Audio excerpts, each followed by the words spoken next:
Hello, and welcome to Timing is Everything, a program of Care Dimensions. My name is Mary Crowe, Director of Professional and Community Education at Care Dimensions, and I'm thrilled today to welcome to the show Robert Hagopian. He goes by Bob, who is a wonderful chaplain, but one of our bereavement specialists. Bob, thanks so much for being here. You're welcome, Mary. It's always a pleasure to be with you, especially to talk about these topics. Thank you. Yeah, we're going to talk about a very important topic today about coping with the holidays, and particularly after a loss. And we have the pleasure because, Bob, you're a crowd favorite. So you have been on our show more, a few times, and I love having you on the show and again to talk about this very, very important topic. Sure. Thank you very much. Yeah, tell the audience a bit about yourself. Sure. Well, I've been with Care Dimensions. It will be 8 years coming up in March of 24. I've been a chaplain for all those years. I just started as a bereavement coordinator and counselor in our Greater Boston office this past February, February of 22. And it's really been a natural transition for me, dealing with grief as I have 24 years in ministry. Yes. I'm still a chaplain in emergency services, and I've been a minister for 24 years. So this is all territory I'm very familiar with. Oh, absolutely. And yeah, thanks for all you do, Bob. We You're really very appreciate the lives you've touched, that's for sure. Thank you for everything you do in spreading the word about us. Thank you. So let's talk about, again, the holiday time is fast approaching. And I always like to say, too, here we are with holidays coming up. This isn't just now. This is, holidays can be any event that's special to that person. Absolutely. And that can be year-round. But this gets a lot of requests and certainly a lot of emphasis around now because of some of the main holidays that are coming up. So what are some of the challenges that people face around the holidays? Well, I've always felt, very concerned about people who lose their loved ones at the holiday times or leading up to them, because these are people that have been part of their lives mostly all their lives. They could be parents, grandparents, aunts, uncles, sisters, brothers, and to not have them there for Thanksgiving and Christmas and Hanukkah, all these Kwanzaa, all these holidays where families come together, to have that missing chair or that missing person is very traumatic, I think, for most people. So I'm glad that we're there to help them navigate through the holiday time. Such a conspicuous loss, isn't it? It is. Right Absolutely now. I think it's just even, you feel it anyhow, but even more so than ever. Absolutely. Yeah. Yeah, I think, certainly the media doesn't help us any, does it? No, because you're supposed to be happy at the holiday times, and all these commercials you see on TV with families gathering for meals, for events, lighting candles, all of this is just sort of keeps reminding people that there's some people who aren't there with them.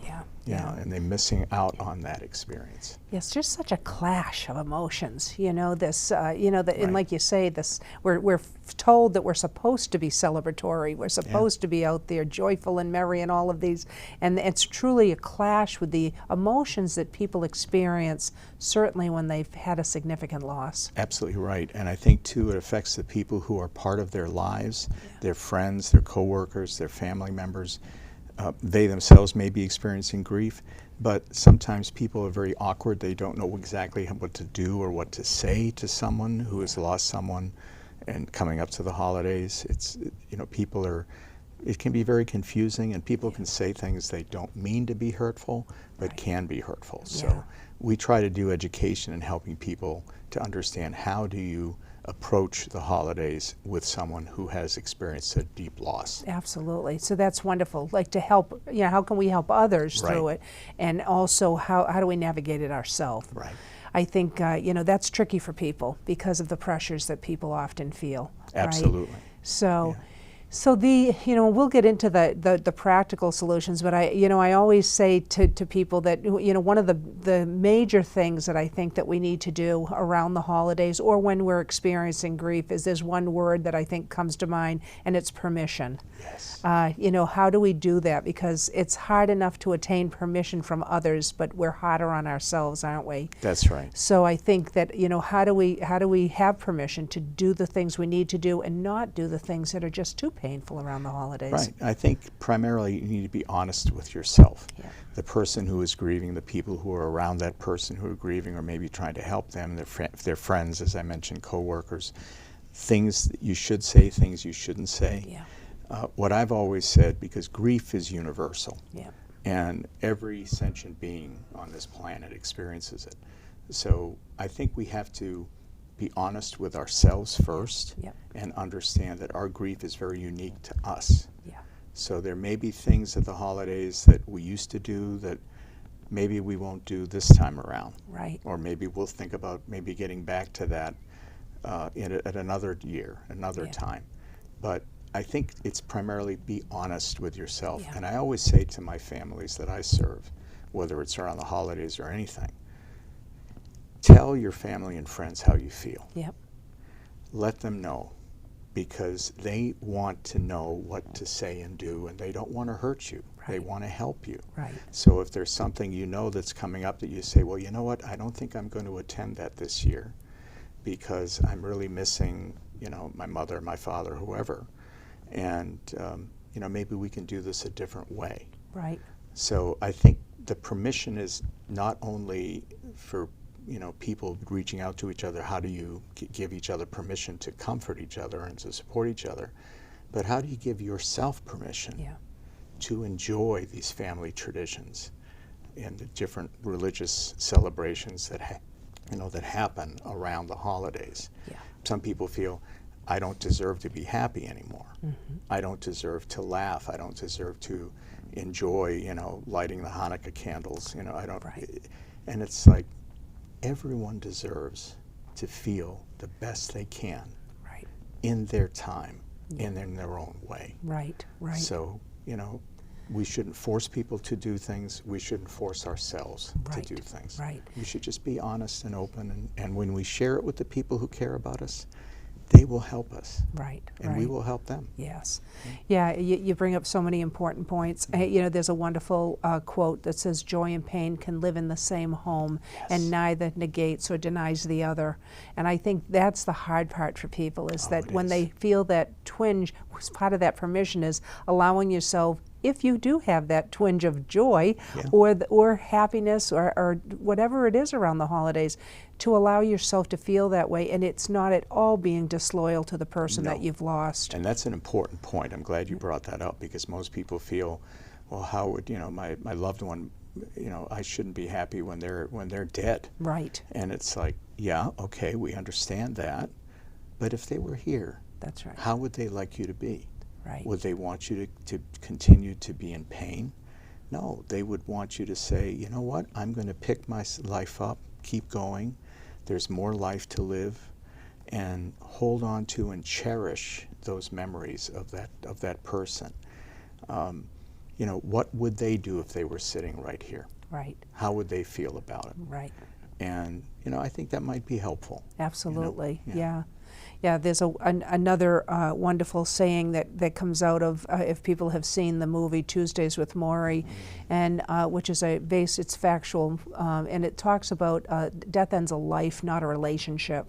So that person is forever a part of your life, forever a part of your world, and how you're renegotiating that relationship. And I think that, again, what you're saying is so important for people. Thank you, and I think that's an excellent point. And by the way, the movie and the book are both excellent. Yes, I've read the book, and it's important to understand that person is still a part of your life, even though if their body is gone, they're not here physically. They're still in your mind, they're still in your heart. Yeah. And again, depending on people's belief systems and philosophies, their essence, their mind, their consciousness is still there. Right. So one thing that we advise our families all the time, anytime during the year, talk to your loved one. Mm-hmm. Tell them how you're feeling. Right. Talk about the Christmas tree. Talk about the Hanukkah bush. Right. Talk about the Kwanzaa lights. Whatever you are doing, Right. share it with them as if they are here, because in effect they are. Right. And the more we do that over the course of time, the better we will feel and the more we will heal. Right. From that loss. Yeah. Because, and I've had many people say this to me. They'll write a letter to them, to their loved one, or they'll have a journal and they'll share thoughts in there with them. Yeah. It's amazing how healing that can be. Oh, absolutely. And some people are like, well, that's sort of ridiculous. The person's not here. No, play pretend then. Right. Because even if you don't have some concept of a life after death, it's going to help you to be able to express yourself. Right. And I think that in itself is a way of finding a measure of peace. Absolutely. I wanted to just go back to something that you had mentioned earlier in the statement, just about how unique grief is, because I just want to say a few things about grief for the audience, because grief is an interesting emotion. It's an interesting concept, and sometimes, people, it's something people don't want to do because it just feels so difficult. It's such a challenge. It's so hard, so painful. Yes. But everybody's grief is unique, because what I find is that people feel like there's a certain way, that there's a right or wrong, and I want to talk about that a little bit, because there certainly is no right or wrong. You're absolutely right, Mary, and that's something that's eternal. It's not just around the holiday time. It's at any time during the course of life. Grief does not have a statute of limitations. Yeah. That's the bad news. Yeah. The good news is there will always be people willing to listen and willing to help you process your grief as you move forward. I always tell my families, I don't like the term moving on. Right. Because moving on, to me, it implies that you're leaving the person behind. You're not going to think about them.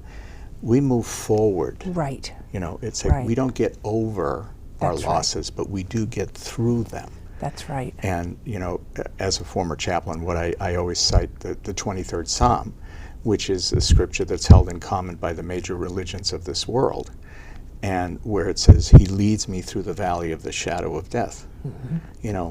We all get through that valley. And oh, by the way, every human being is going to have to go through that valley at one time or another, either facing their own death or facing the grief of losing a loved one.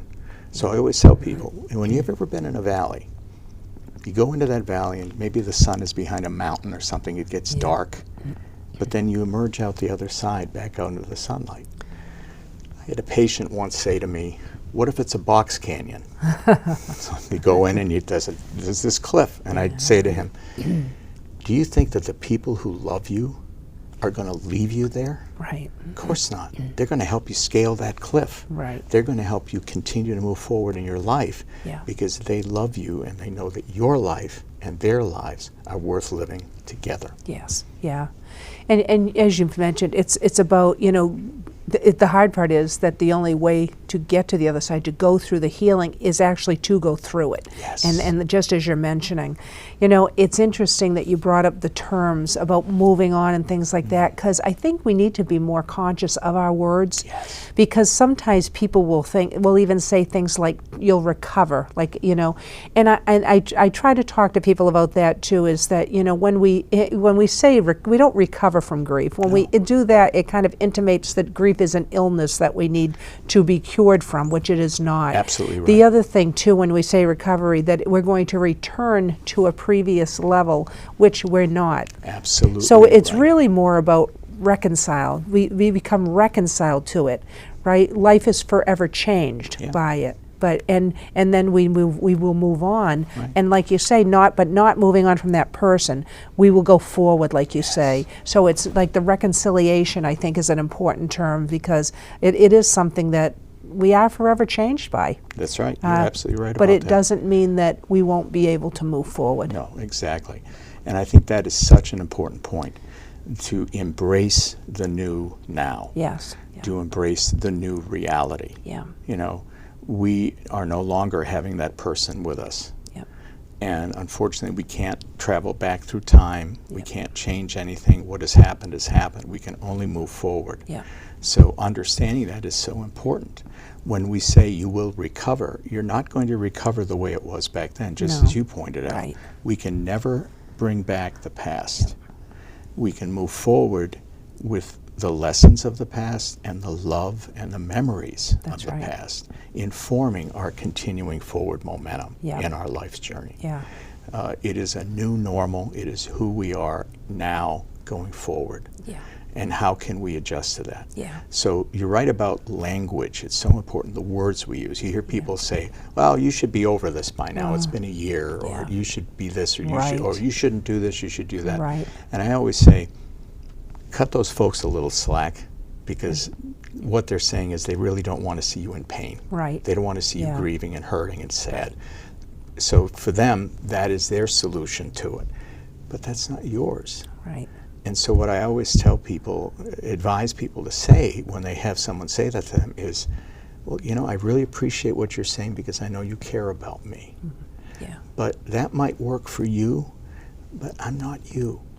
And you didn't lose this person like I did. You're Right. not feeling this loss as Right. I am. Yeah. So I'm working on a different pace, on a different parallel course. Yeah. But it's my course. Yeah. It's my pace. Yeah. And I just need you to support me and Yeah. be there for me. Yep. You know, that Right. that is the most important because Absolutely. it educates everybody involved in that. And Yeah. wait a minute, we are unique. Yeah. You know, I'm not him. I'm not Right. her. Yep.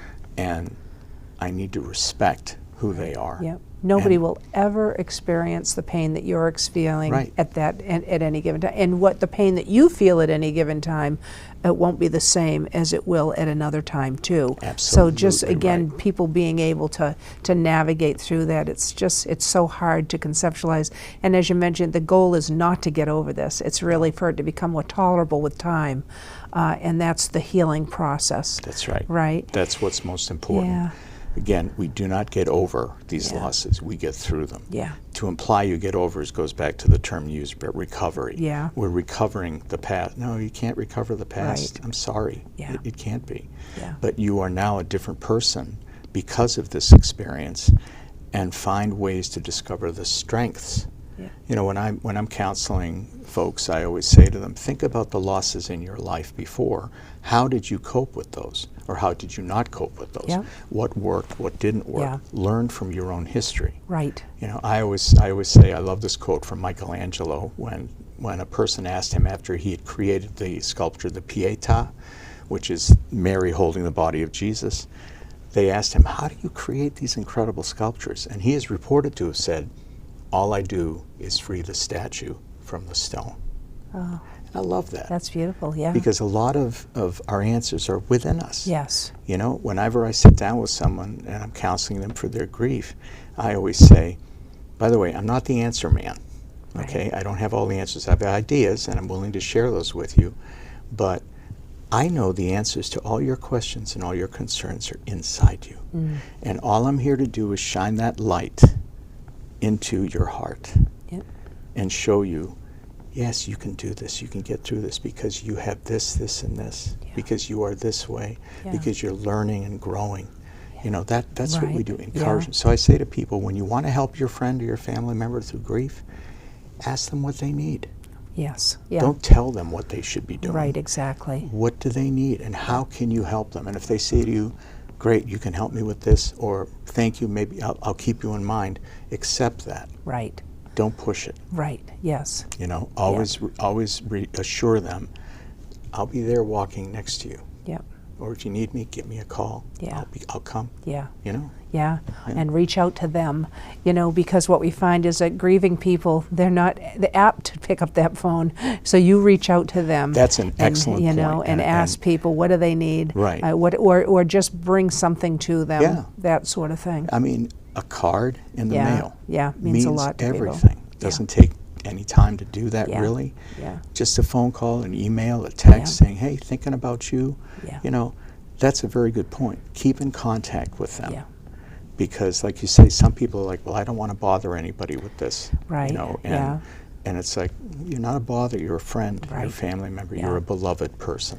And sometimes people don't, it's not ill-intended, but, you know, life moves forward. And again, sometimes it's not that people forget you, but time can get away. That's right. So that's where it's important again. And you're left holding that grief bag, which is it's a heavy, heavy thing to have. So Absolutely. that's where, again, we need to make sure that I always schedule things and put things on my calendar, reminders in those ways. That is an excellent idea, and I highly recommend everyone do that because you're right, time goes by so fast, and we live in such a fast-paced world. Yeah, we really do. You know, with electronics and everything. I mean, I talk about things that I think happened like 2 months ago, Yeah, yeah.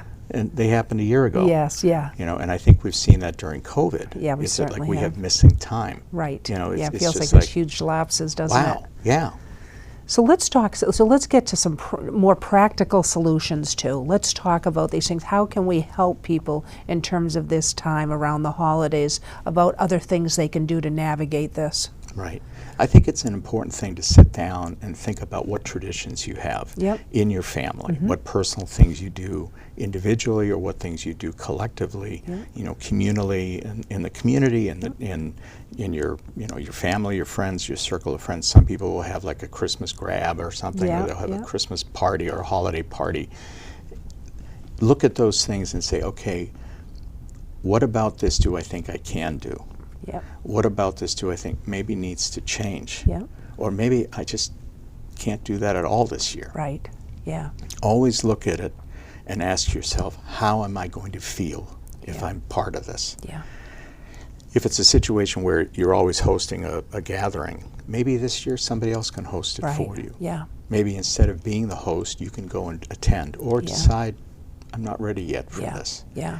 And it's good to let our family, our friends, the circle of people, the orbit that we're in, let them know how we're doing. Yeah. It's like, you know, I know we always have had this party at this time of the month in December or whatever, but this year it's going to be too hard for me. I hope you understand. I'm not going to be able to be there. Yeah. Or I can't run it, but if someone else could pick it up, you know, I'm happy to be there, but I really think I need to take a back seat and relax more. Yeah. Nothing wrong with doing Not that. at all. And I mean, planning ahead. And the other thing too is that you can plan ahead, and I can say, you know what, Bob, I will come over. You've invited me, I will come over.